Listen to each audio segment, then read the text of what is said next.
AskReddit by SGT Skillcraft.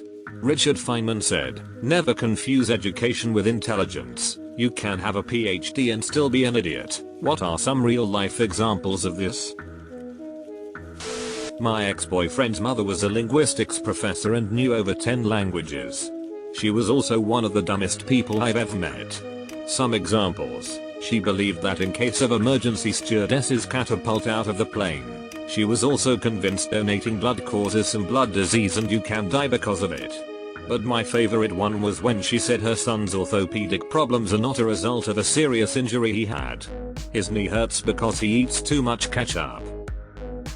Man, that ketchup is going straight to my knees. I'ma need to sit for a minute. My professor, a brilliant neurosurgeon, once decided to directly smell a bottle of ammonia. He then told me don't smell that. I did not plan to. Relevant XKCD. https://xkcd.com/242. Deleted. My mother has a PhD and she fell for a similar type of scam, only hers was one of those social security agent scams. She ended up spending about $10K on Google Play gift cards. She still maintains she wasn't scammed too. In her mind, since she is a PhD, therefore intelligent, and wasn't elderly, she was 64 at the time, a scammer would not target her. Deleted. From what I've heard from people with PhDs is that you can get called up but lawyers will always dismiss you immediately because they think you must have good critical thinking skills and are harder to persuade. I had a boss who was an engineer who put a couple $100 in change in a bank's pneumatic drive-through tube where it got stuck and they had to use a jackhammer to get it out. He was upset that the bank was charging him for this because he didn't know this would happen.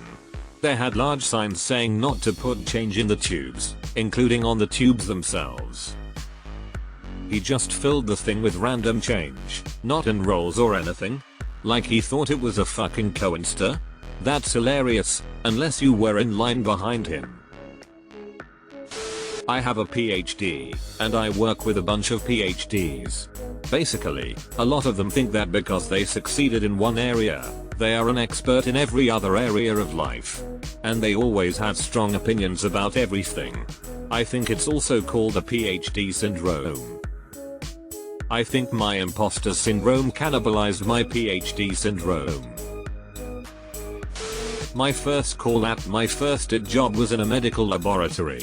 There was a doctor who had been in the job for years and she called saying her computer would not power on. I walked her through some troubleshooting and nothing worked. Is the computer plugged in? Okay. Is the monitor on? Okay. When did the problem start? Type of questions were asked and she answered them all. I go up to her office and indeed the computer is plugged into a power strip which is plugged into itself. Cleaning crew had deep cleaned her office and never plugged anything back in. DR plugged the power strip into itself thinking that as long as it was plugged in, that's all she needed. Part of me wonders if she got the cords mixed up, like she thought what she was plugging in was something other than the power strip. Depending on the length of the cords, I could see it getting lost in the tangle and just plugging it in. I went to 3 ERs when I felt something was wrong with my arm. It felt like a bug by day 1 and by day 4 a bungee cord from my elbow to my wrist. 3 doctors said it was a skin irritation or dermatitis. I kept telling them something was wrong. I have no medical degree. I work in property management. Day 5 I walked into another ER and said I don't care if I have to pay out of pocket or sit here all night but something is wrong with my arm. Finally, after many rude looks and comments I was given an ultrasound of my arm. Then rushed to MRI. Then told I was being admitted. Or 3 inches blood clot in my upper arm, 2 in my chest area, and 1 had passed my lung already. Diagnosed with factor 2 gene mutation 22 days later, blood clotting disorder. Damn. Good for you being persistent. That is pretty wild that they missed that. I'm glad you did finally get a proper diagnosis. Did you call back to the other places to tell them what asses they were?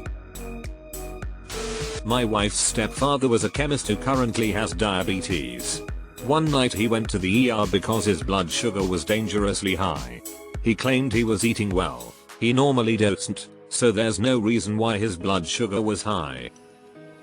In his car was a 2-liter bottle of ginger ale mixed in with grape juice. He said that the two cancelled their sugars out and we didn't know what we were talking about because he was a chemist and he knows how to combine things. Holy fuck. That is insane. I was at a keg party at college and a gravity keg was set up.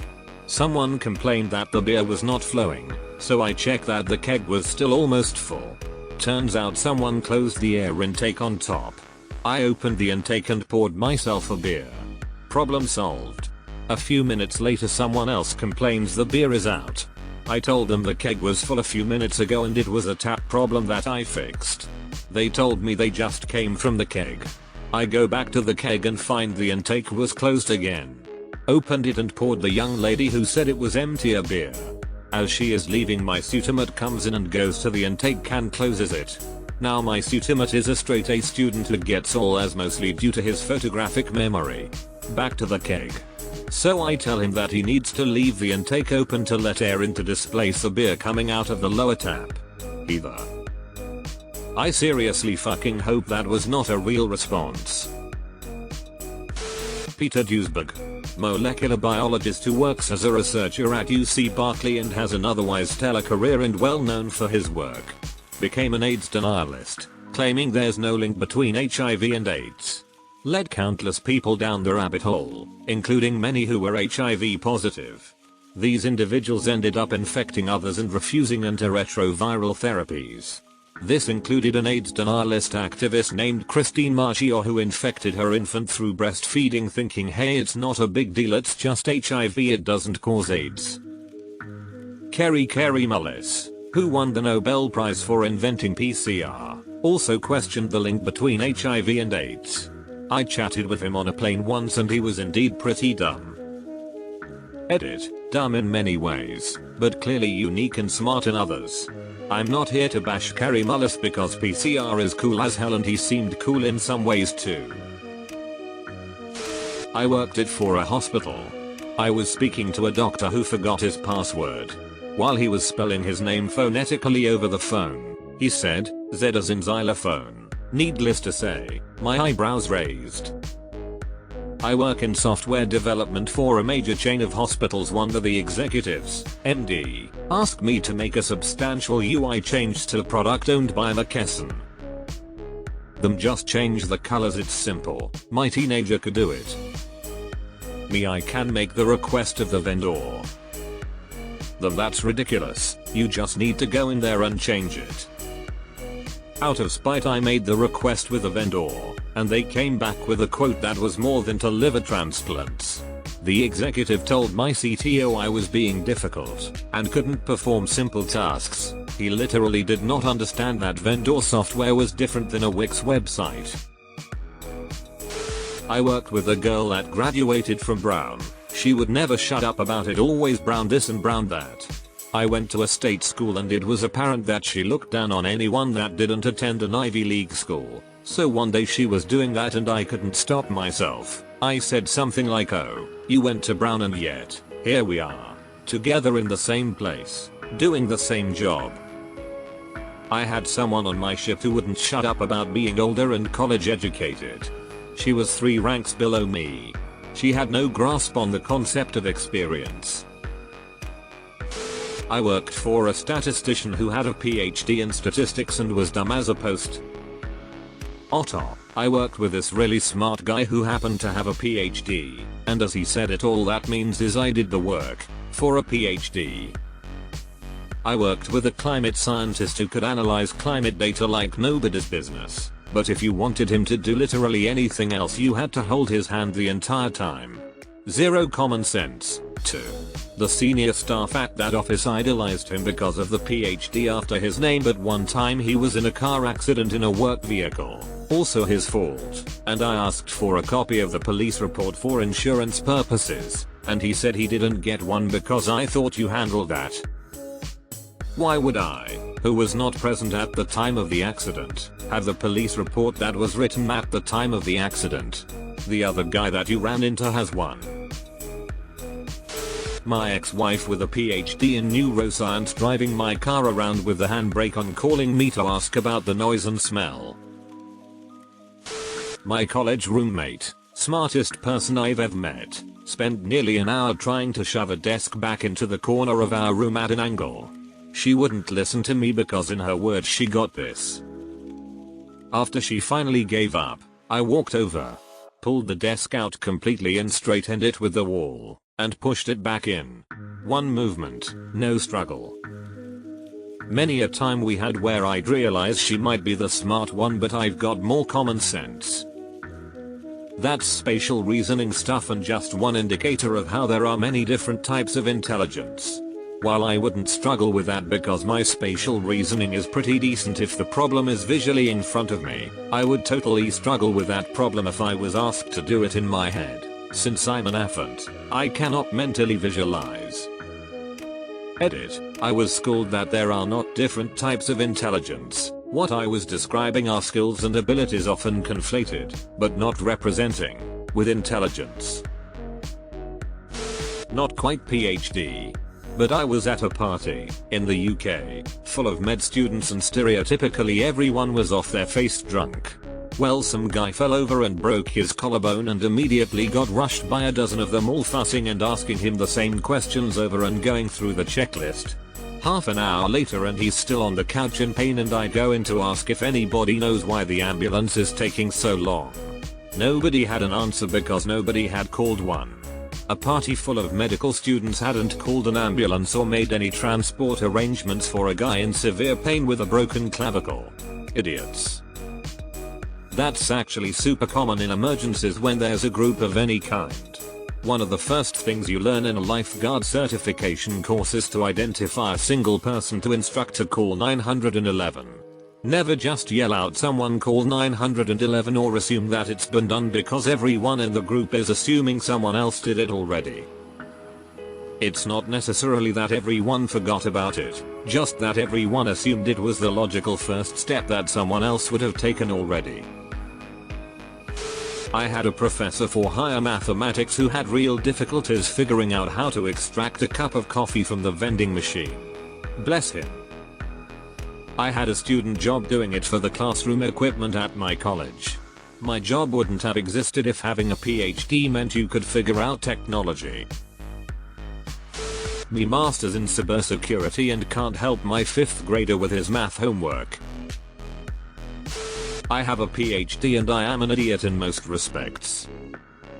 All it takes to get a PhD is to be really good at or persistent in doing research in one narrow area of study. Edit. So several commenters pointed out that I simplified things too much. A PhD also requires hard work, luck, and some basic competence in a topic. But that doesn't preclude one from being completely clueless in other aspects of life. The best quote I've heard about this is, they don't give PhDs to the smartest people, they give them to the most stubborn. I work with medical doctors all the time for work. Doctors are some of the dumbest smart people I have ever met. Deleted. As someone who works security in a hospital, I can say a good 90% of the doctors are smart but lack any type of common sense, and sometimes I wonder how they function on a day-to-day basis. Edit. I also forgot to mention I'm almost 2 years in a relationship with a pediatric cardiologist, and it's as shocking at home as it is with the ones I work with, LMAO, but I can't say it's boring. If pop culture has taught us anything, it is that they spend most of their non-doctoring time discussing their sex lives. I used to work at a university, and tons of academics are incredibly educated in their chosen field, but have the common sense of your average dachshund. My favorite was probably an entire group of geology professors and PhD candidates who got stuck for a good few minutes in an entryway because they didn't think to check if the door required a pull rather than a push. Bearing in mind that they'd just entered with that same door not an hour before. As someone who did 2 trades and then decided life is better with education, my experience currently going to uni is how clueless so many people are in uni. I wouldn't say they're an idiot, but tons of ignorance develops living in a student bubble your whole life. I rented a room to a guy who did his masters and it would take him horse to cook dinner. I watched him one day and he just couldn't wrap his mind around cooking things that take different amounts of time to cook. Like, he'd start cooking potatoes and wait till they were done before moving on to the next thing he was going to eat them with. I have been told that idiots are running the world, but if that's true I would have thought I would be a little higher up. Apparently you suck at being an idiot. Worked at a tech company, was made team lead. One of our team members was a PhD in astrophysics. He would ping me constantly for how to do things that we had well documented. How to install certain programs, how to gain access to servers or code repositories. Literally we would sit in Zoom calls together and I would just read the instructions out loud and watch him do them. I was utterly confused as to how he could breathe by himself. A longtime good friend, absolutely brilliant. Can literally beat you at chess blindfolded. Engineering in college and one of the smartest people I've ever met. But he's a big picture guy, sees how things develop and great long-term vision. Incredibly successful. But little things? Guy couldn't pack a suitcase, wouldn't know how to book a flight. Was making boxed mac and cheese and couldn't figure out why it was so watery. Yeah, he didn't drain the water after the pasta was cooked. Dr. Ben Carson, one of the most skilled neurosurgeons alive, thinking that the Egyptian pyramids were used to store grain. This guy operated on the brain of a fetus while it was still in the womb. He was the first in human history to ever do that. I wonder if he got killed and replaced by a clone sometimes. MBAs are probably the most overhyped group of people on the planet. I'm like 99% certain that nepotism was getting too obvious, so they had to invent an incredibly expensive degree that friends of rich people could get so that they could also get great jobs and become rich. Most MBAs I know are actually so dumb it hurts. A doctor telling me my 6-month-old couldn't have strep because she was infant and taking her to the ER because she was getting worse and no urgent cares were open and finding out she had strep. We called an ambulance because we suspected that my